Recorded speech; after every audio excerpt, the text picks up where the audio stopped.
후회하심도 없음을 믿습니다. 하나님께서 저와 여러분을 성도로 또 하나님의 자녀로 부르셨는데 그 부르심이 바로 그래서 은혜인 줄로 믿습니다. 우리가 완전해서 우리에게 어떤 의로움이 있어서 우리를 부르신 것이 아니라 하나님께서 은혜 가운데 저와 여러분을 부르셔서 성도 삼아주시고 하나님의 자녀 삼아주셨음을 믿습니다. 오늘 말씀 제목은 이런 제목인데 우리 같이 한번 읽어볼까요? 자, 우리 믿음으로 고백하면서 함께 읽겠습니다. 시작. 자신이 없으시네. 내가 하나님의 자녀인지 누군지 도대체 알 수 없다는 그런 애매한 목소리 같은데 우리 다시 한번 자, 오늘 말씀 제목 무엇일까요? 같이 읽습니다. 시작. 나는 하나님의 자녀입니다. 아멘. 이 시간 성령께서 저와 여러분이 하나님의 자녀라고 하는 그 확증의 은혜를 주시기를 우리 주님의 이름으로 간절히 축원드립니다. 남녀노소를 불문하고 이 세상에 존재하는 모든 사람들이 추구하는 한 가지 삶의 목적이 있다면 그것이 무엇일까요? 그게 뭘까요? 행복입니다. 그래서 성 어거스틴이라는 분이 이런 말씀을 하셨는데요. 모든 인간은 어떤 형편에 처해 있든 행복을 갈구한다. 행복을 갈망하지 않는 사람은 아무도 없다. 그 무엇도 이보다 더 간절한 것은 없다. 다른 것을 갈망하는 사람도 결국 목표는 이것뿐이다. 17세기 철학자인 파스칼도 비슷한 말씀을 하셨는데요. 이런 말씀을 하셨습니다. 모든 인간은 행복을 추구한다. 예외가 없다. 저도 그렇고 여러분도 그렇고 예외가 없잖아요. 저도 행복을 추구하고 있고 여러분도 날마다 행복을 갈망하면서 행복을 추구하고 있잖아요. 불행을 추구하는 사람은 없습니다. 우리 가운데 불행을 내 인생이 불행했으면 좋겠다. 그렇게 결단하고 불행을 갈망하면서 불행을 추구하는 사람은 우리 가운데 그리고 이 세상에 단 한 명도 존재하지 않습니다.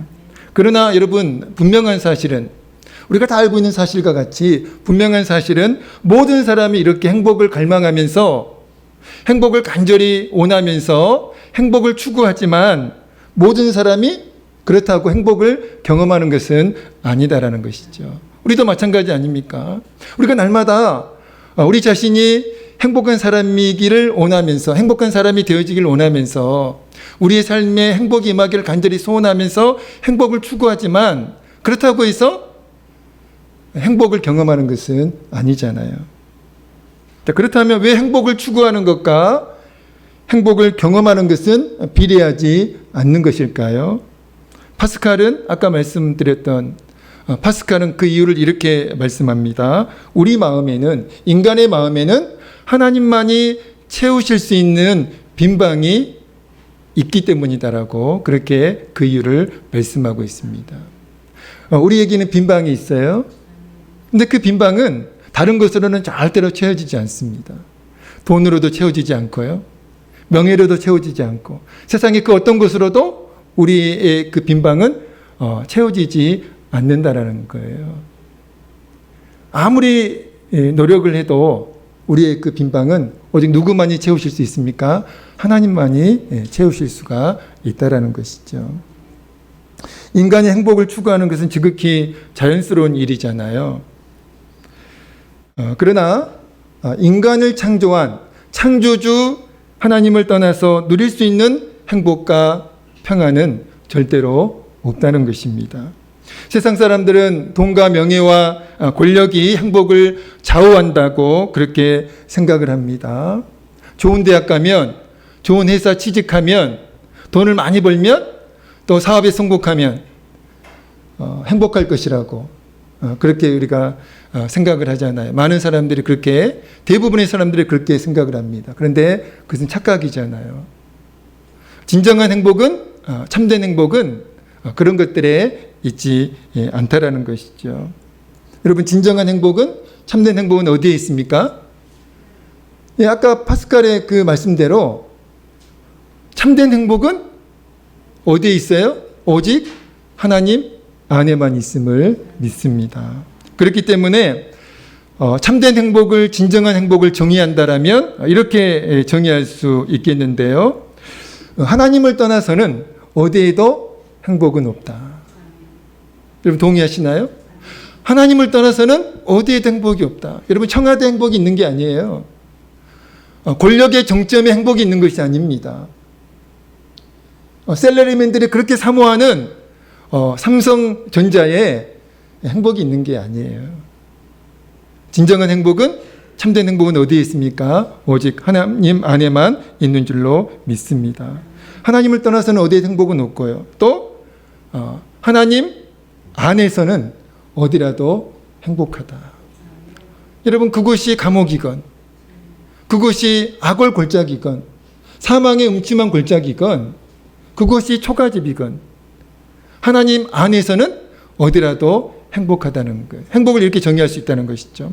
하나님을 떠나서는 어디에도 행복은 없고 하나님 안에서는 어디라도 행복하다는 거예요. 감동이 안 되시나 봐요.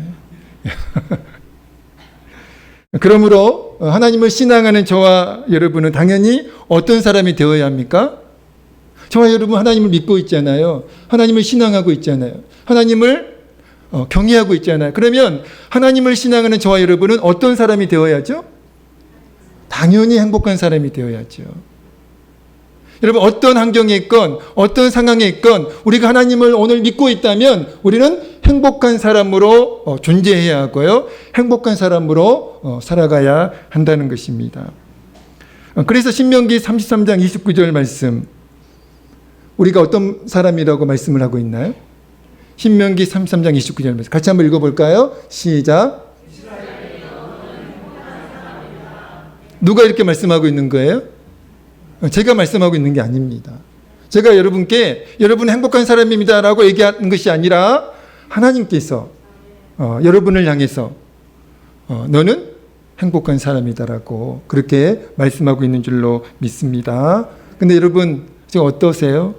나는 행복한 사람이야 라고 생각을 하고 계시나요? 많은 분들이 아멘을 하셨어요. 아니면 반대로 나는 하나님을 믿지만 나는 너무 불행해. 돈도 없고 명예도 없고 좋은 집도 없고 좋은 차도 없고 그리고 회사도 변변치 않고 하는 일마다 안 되고 남편은 속속이고 아내가 바가지 긁고 저 얘기하는 거 아닙니다. 예, 오해하지 마세요. 저 바가지 당하지 않습니다. 예. 뭐 그런다고 해서 우리가 불행하다라고 생각을 하면 안 된다는 것이죠. 우리는 어떤 상황에서도 행복해야 할 줄로 믿습니다. 지난 1월에 빌립보서 말씀을 묵상했는데요. 빌립보서는 사도 바울이 로마 감옥에서 빌립보 교회 성도들에게 쓴 편지가 빌립보서입니다. 그리고 이 빌립보서에 별명이 있어요. 어떤 별명이 있죠? 기쁨의 서신이라고 하는, 기쁨의 편지라고 하는 그 별명이 빌립보서에 있습니다. 왜 이 빌립보서를 기쁨의 편지, 기쁨의 서신이라고 그렇게 부를까요? 빌립보서는 4장밖에 되지 않아요. 굉장히 짧은 성경입니다. 그런데 이 짧은 4장밖에 되지 않은 이 짧은 성경 안에 무려 12번이나 그 기쁨이라고 하는 16번이나 되는 그 기쁨이라고 하는 단어를 여러 형태로 사용하고 있기 때문에 기쁨의 서신이라고 빌립보서를 부르고 있다는 것이죠. 4장밖에 되지 않는 그 짧은 성경 안에 무려 16번. 그렇게 사도 바울이 기쁨이라고 하는 단어를 사용하고 있기 때문에 빌립보서를 기쁨의 서신이라고 부르는 것입니다. 이 기쁨이라고 하는 단어와 관련해 가지고 빌립보서 대표적인 말씀이 빌립보서 4장 4절 말씀인데요. 같이 한번 읽어보겠습니다. 빌립보서 4장 4절 말씀입니다. 읽겠습니다. 시작.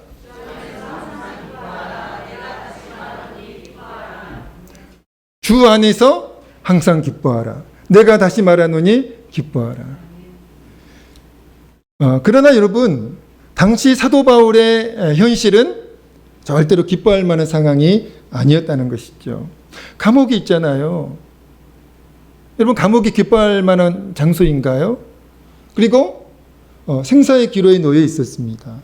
언제 죽음을 당할지 모르는 그런 생사의 기로에 사도 바울이 놓여 있었거든요. 그런 상황에서 내일 내가 죽을 수도 있는, 오늘 저녁이라도 죽을 수 있는 그런 생사의 기로에서 사도 바울이 기뻐하고 있다는 것이죠. 자신도 기뻐하면서 빌립보 교회 성도들에게 기뻐할 것을 권면하고 있다는 것입니다.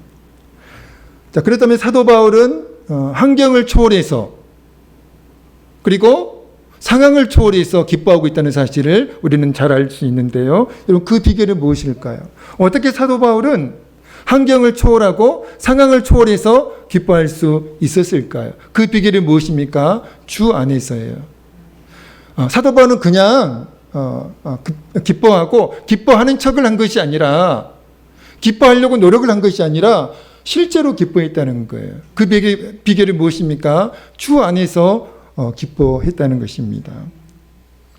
그리스도인은 사도 바울만 그럴 수 있는 것이 아니라 모든 그리스도인은, 예수 그리스도를 믿는 모든 그리스도인은 어떤 상황과 환경에서도 우리 자신이, 저와 여러분이 하나님의 자녀임을, 그리고 하나님 나라 백성임을 확신하면서 기뻐할 수 있다는 거예요. 사도 바울이 주 안에서 기뻐했다는 것은 바로 그 의미를 가지고 있습니다. 감옥에서도, 그리고 생사의 기로에서도 나는 하나님의 자녀라고 하는, 나는 하나님 나라 백성이라고 하는, 하나님께서 나와 함께 하신다라고 하는 그 믿음을 가지고 사도 바울은 기뻐할 수가 있었다라는 것이죠. 사랑하는 성도 여러분, 오늘 저와 여러분에게 왜 기쁨이 없을까요? 왜 평안이 없을까요? 대신에 왜 오늘 우리에게는 두려움이 있고 염려와 걱정과 근심이 있을까요? 왜 오늘 저와 여러분에게는 평안이 없을까요? 돈과 명예와 권력이 없어서일까요? 아니면 좋은 집에 살지 못하고 있기 때문에 그럴까요? 좋은 차가 없고 좋은 직장이 없어서 그럴까요? 아니면 고난과 시련 때문일까요? 여러분, 세상 사람들도 고난과 시련이 있으면, 어려움을 겪다 보면 근심하고 기쁨을 상실하게 되잖아요. 근데 우리는 달라야 되잖아요. 오늘 저와 여러분에게 기쁨이 없고 평안이 없고, 그리고 오늘 저와 여러분에게 행복이 느껴지지 않는 이유가 무엇일까요? 주 안에 있지 않기 때문에 그렇습니다. 주 안에 있지 않다라고 하는 그 말씀은 우리에게 하나님의 자녀라고 하는, 내가 하나님 나라 백성이라고 하는 그 확신이 없기 때문에 그렇습니다. 사랑하는 성도 여러분, 오늘 저와 여러분은 어떤 존재일까요? 오늘 저와 여러분은 어떤 존재일까요? 오늘 저와 여러분의 영적 신분이 무엇입니까? 저와 여러분은 하나님의 자녀잖아요. 오늘 말씀 제목이 나는 하나님의 자녀입니다입니다. 우리는 어떤 상황에서도 어떤 환경에서도 나는 하나님의 자녀입니다라고 확신하면서 고백할 수 있는 그 은혜가 우리에게 있어야 되거든요. 좋은 환경에서만 난 하나님의 자녀인 것 같아. 일이 잘 풀릴 때에는 난 하나님의 자녀인 것 같아. 하나님이 나를 사랑하시는 것 같아. 그게 아니라 상황과 환경을 초월해서 감옥에 있어도, 그리고 설령 죽음의 생사의 기로에 있어도 나는 하나님의 자녀라고 하는 그 확신, 그리고 나는 하나님 나라의 백성이라고 하는 그 확신이 있을 때에 우리는 기뻐할 수 있고요. 그리고 나는 행복한 사람이다라고 고백하게 되는 줄로 믿습니다. 저와 여러분 하나님의 자녀예요. 자, 그러면 저와 여러분이 하나님의 자녀인 증거가 있어야 되잖아요.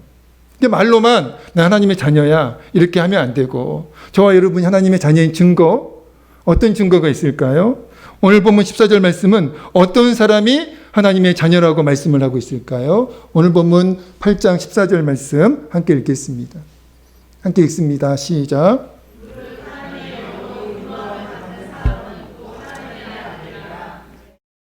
어떤 사람이 하나님의 자녀일까요?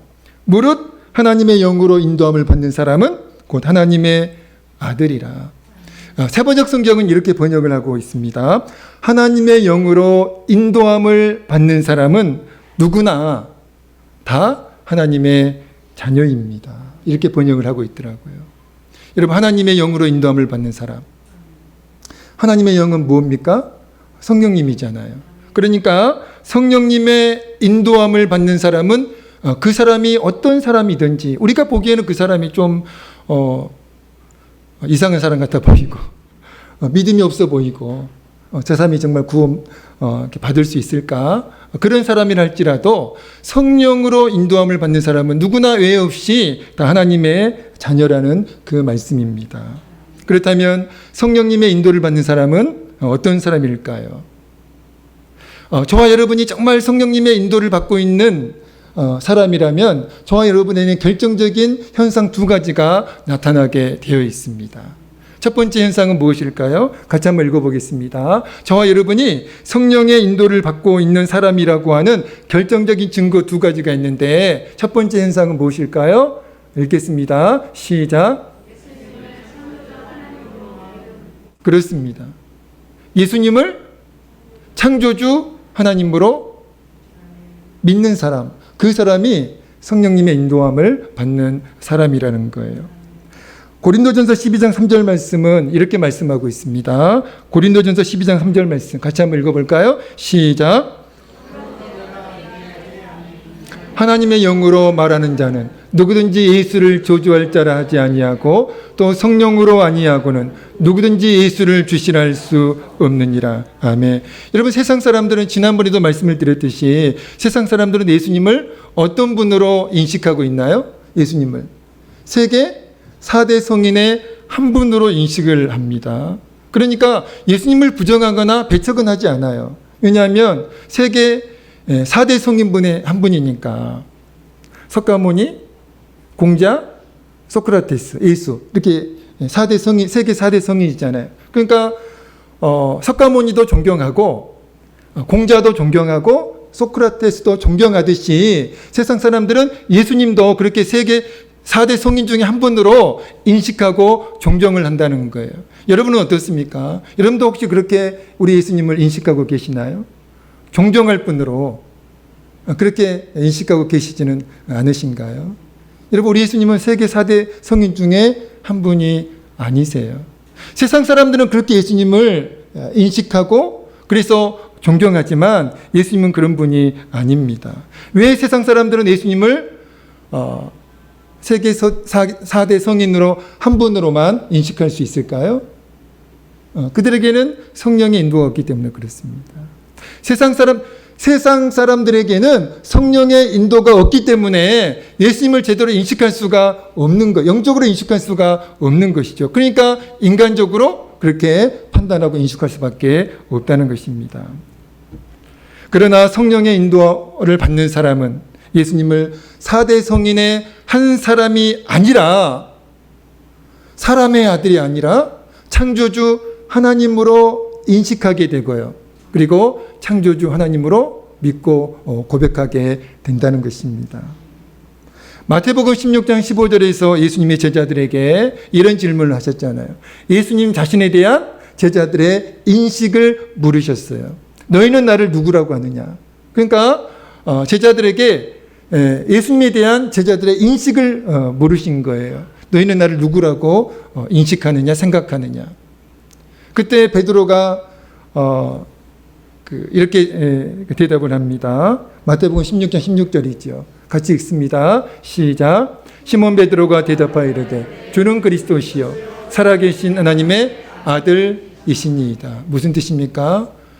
예수님은 하나님의 아들이십니다.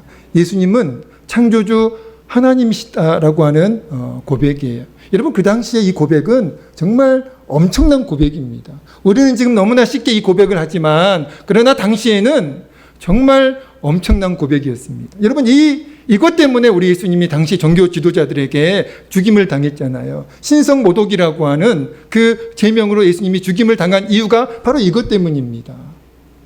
예수님이 하나님이라고 그렇게 하셨거든요. 나는 하나님의 아들이라고 그렇게 칭하셨거든요.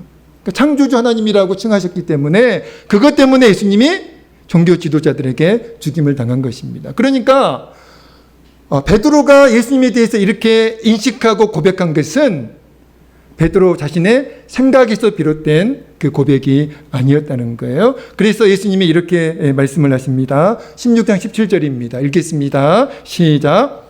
예수께서 대답하여 이르시되 바요나 시모나 내가 복이 있도다. 이를 내게 알게 하니는 혈육이 아니요 하늘에 계신 내 아버지시니라. 아멘. 여러분, 예수님의 말씀은 무슨 말씀이에요? 우리가 지금 예수님을 하나님의 아들로 창조주 하나님으로 인식할 수 있는 것은, 고백할 수 있는 것은 우리의 생각에서 나온 것이 아니라 성령 하나님의 인도에서 비롯된 결과임을 우리 예수님이 말씀해 주고 계시는 거예요. 여러분, 성령님의 인도가 없으면 절대로 예수님을 하나님의 아들로 고백할 수가 없습니다. 그러니까 오늘 저와 여러분에게 예수님에 대한 이 인식이 있어지고 이 고백이 있어진다면 저와 여러분은 성령의 인도를 받고 있는 사람인 줄로 믿습니다. 두 번째는 뭘까요? 같이 한번 읽어보겠습니다. 시작. 성령님의 인도를 받는 사람에게 나타나는 결정적 현상 두 가지 중에 두 번째가 하나님을 아버지라고 부른다는 거예요. 오늘 본문 8장 15절 말씀 읽겠습니다. 오늘 본문 8장 15절입니다. 시작. 너희는 다시 무소하는 종의 영을 받지 아니하고 양자의 영을 받았으므로 우리가 아빠 아버지라고 부르짖느니라. 아멘. 여러분, 우리 안에 성령님이 계시고 그리고 우리가 그 성령님의 인도를 받고 있는 사람이라면 하나님을 아버지라고 부르는 것이 절대로 이상하지 않아요. 절대로 어색하지 않습니다. 혹시 하나님을 아버지라고 부르는 것이 너무 어색해가지고 너무 이상해가지고 나는 하나님을 아버지라고 못 불러. 혹시 그런 분 계시나요? 한 분도 안 계시죠? 혹시 그런 분 계시면 조용히 저를 만나고 가세요. 한 분도 안 계시죠? 우리는 하나님을 아버지라고 부르는 것이 하나도 안 이상해요. 하나도 어색하지 않습니다. 오히려 당연하게 느껴지고 당연하게 하나님을 아버지라고 부릅니다. 오히려 하나님을 아버지라고 부르고 싶어서 매일 하나님 아버지라고 부르면서 기도하잖아요. 그때 너무 행복하잖아요. 별로 행복하지 않은 것 같아요. 하나님을 아버지라고 부르는 것이 싫으세요? 누가 그랬어요? 한봉희 이사님? 할렐루야. 근데 여러분, 성령의 인도를 받지 않는 사람들은 하나님을 부정할 수밖에 없고요. 하나님을 부정할 수밖에 없고 또 하나님을 절대 아버지라고 부르지 못합니다. 여러분, 점집에 가서 무당에게 내가 1,000,000원 줄 테니까 하나님을 아버지라고 불러주세요. 부를 수 있을까요? 물론 거짓말로는 부를 수 있겠죠. 그러나 진심으로는 부르지 못합니다. 왜냐하면 그들에게는 성령이 계시는 게 아니라 귀신의 영이 있으니까요. 여러분, 성령으로 인도를 받지 않는 사람들은 절대 하나님을 아버지라고 부르지 못해요.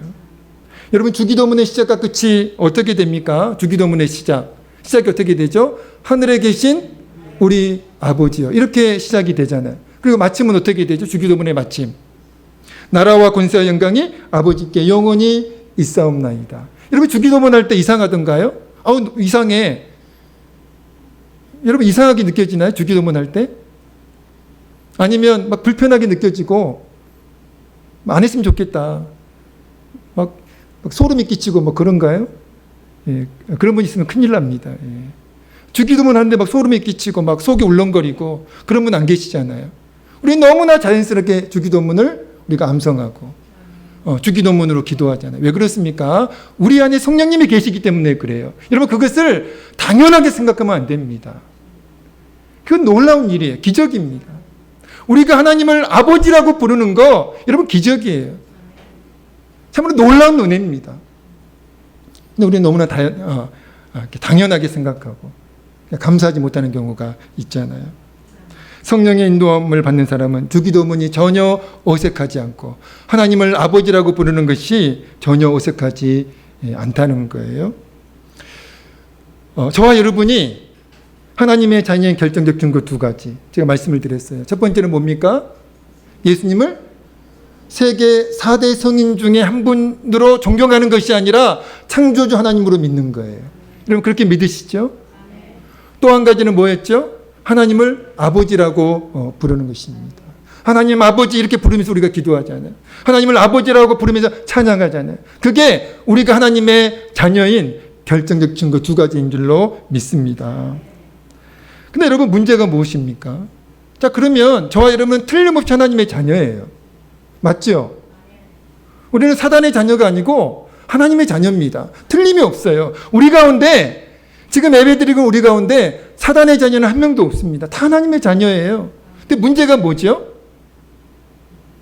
하나님의 자녀는 틀림이 없는데 내가 하나님의 자녀라고 하는 확신이 결여될 때가 너무나 많이 있다는 거예요. 내가 정말 하나님의 자녀가 맞을까?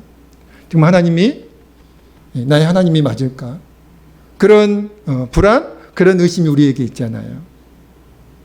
우리는 하나님의 자녀가 틀림이 없는데 여러분 신분적으로는 저와 여러분은 하나님의 자녀가 틀림이 없습니다. 그런데 왜 우리에게 확신이 없을까요? 우리 김경희 군사님 확신이 있으신가요? 나는 하나님의 자녀라고 하는 어떤 상황에 있어도 나는 하나님의 자녀입니다라고 그렇게 믿고 고백하면서 살아가시나요? 할렐루야. 우리 박수 한번 쳐주시죠.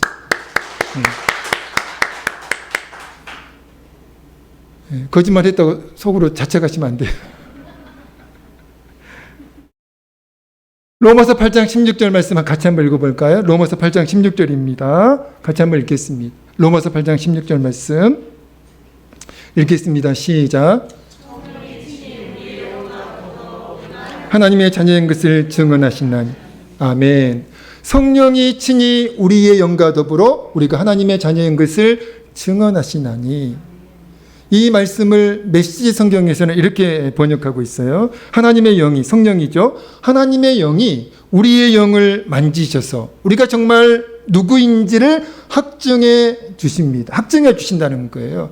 확실하게 증명해 주신다는 거잖아요. 우리는 하나님이 어떤 분이시고 우리가 누구인지를 곧 그분은 우리의 아버지이시며 우리는 그분의 자녀라는 것을 알게 됩니다.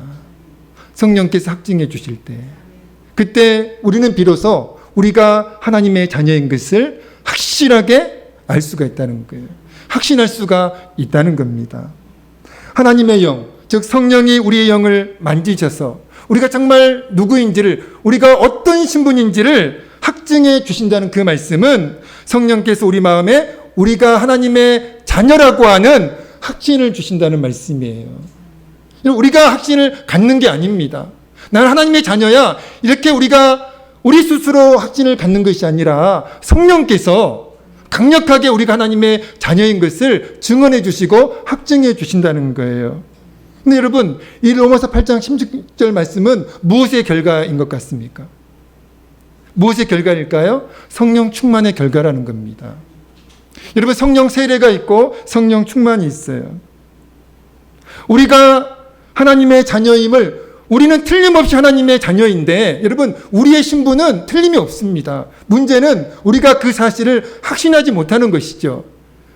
그런데 우리가 하나님의 자녀임을 확신하지 못하는 것은 무슨 이유 때문이라고요? 성령 충만의 결핍 때문이라는 겁니다. 그래서 에베소서 5장 18절 말씀은 하나님의 자녀들에게 무엇을 권면하고 있습니까? 같이 한번 읽어보겠습니다. 시작.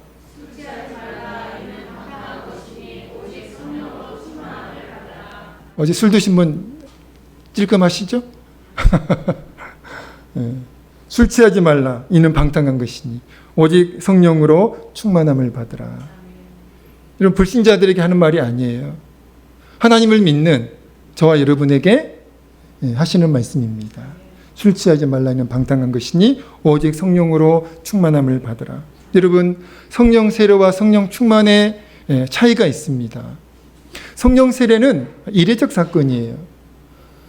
우리가 성령 세례는 우리를 하나님의 자녀로 만들어주는 사건이 성령 세례고요. 이례적입니다. 반복되지 않아요. 그러니까 우리에게 성령이 임함으로 우리가 성령 세례를 받음으로 우리가 하나님의 자녀가 되어서 예수 그리스도를 구주로 고백할 수 있고 그리고 하나님으로 우리가 섬기면서 살 수가 있다는 것이죠. 이거는 성령 세례입니다. 그러나 성령 충만은 반복적이에요. 지속적인 반복적인 은혜입니다. 여러분, 성령 충만은 우리로 하여금 하나님의 자녀임을 확신하게 한다는 거예요. 여러분 좀 구분이 되시나요? 성령 세례와 성령 충만. 그러니까 우리가 성령 세례 받았다고 해서 거기에서 끝나면 안 되고 우리는 지속적으로 성령 충만의 은혜를 사모해야 한다는 것입니다. 그때 우리가 성령으로 충만할 때 우리는 비로소 내가 하나님의 자녀구나. 나는 정말 하나님의 자녀가 틀림이 없구나. 그때 확신을 하게 된다는 것이죠. 그렇다면 성령 충만의 원동력이 무엇일까요? 말씀과 기도예요. 말씀이 있는 곳에, 기도가 있는 곳에 성령 충만의 은혜도 있는 줄로 믿습니다. 여러분 노래방에 성령 충만의 역사가 있습니까? 없어요. 여러분 드라마 볼 때, 영화 볼 때 성령으로 충만케 되나요? 없습니다. 말씀이 선포될 때, 여러분 지금 말씀이 선포될 때 성령께서 충만하게 역사하시는 줄로 믿습니다. 우리가 기도할 때 그때 성령께서 충만하게 역사하시는 줄로 믿습니다. 사랑하는 성도 여러분, 사단이 가장 싫어하는 사람이 있어요. 어떤 사람일까요? 사단이 가장 싫어하는 사람, 어떤 사람을 싫어할까요? 여러분 교회 다니는 사람 사단이 가장 싫어할까요? 아니에요. 사단이 정말 싫어하는 사람은 성령 충만해가지고 자신이 하나님의 자녀임을 확신하고 그리고 자신이 하나님의 자녀임을 선포하는 사람, 나 하나님의 자녀가 틀림이 없어, 나 하나님의 자녀야 이렇게 확신하고 선포하는 사람을 사단이 가장 싫어한다는 거예요. 그러니까 우리로 하여금 확신을 갖지 못하게 하죠. 말씀에서 멀어지게 하고 기도에서 멀어지게 하고 교회에서 멀어지게 하고 그러면 자연스럽게 우리가 하나님의 자녀인 것은 틀림이 없지만 내가 하나님의 자녀라고 하는 그 확신은 갖지 못하고 세상 사람들과 똑같은 모습으로 똑같은 감정의 상태로 살아갈 수밖에 없다는 것입니다. 그러므로 사랑하는 성도 여러분, 사단에게 굴복하지 말고 말씀과 기도로 늘 성령 충만해서 하나님의 자녀임을 늘 확신하면서 또 내가 하나님의 자녀임을 믿음으로 선포하면서 살아가는 여러분 되시기를 우리 주의 이름으로 간절히 축원드립니다. 기도하겠습니다. 하나님 아버지, 그렇습니다. 우리는 틀림없이 하나님의 자녀입니다. 우리의 신분은, 우리의 정체성은 하나님의 자녀이고 하나님 나라의 거룩한 백성인 줄로 믿습니다. 하나님 아버지, 그러나 우리에게 필요한 것은 확신인 줄로 믿습니다. 내가 하나님의 자녀인 것을 확신할 수 있도록 우리를 성령으로 충만케 하옵소서. 늘 우리가 말씀과 기도로 성령 충만해서 내가 하나님의 자녀임을 확신하고 또 선포하면서 살아갈 수 있도록 은혜를 베풀어 주시옵소서. 세상을 가까이 하고 세상을 사랑하는 우리가 아니라 말씀과 기도를 가까이 하고 말씀과 기도를 사랑하며 하나님을 가까이 하고 하나님을 사랑하는 거룩한 우리가 되어줄 수 있도록 은혜를 베풀어 주시옵소서. 예수님의 이름으로 간절히 기도하옵나이다. 아멘.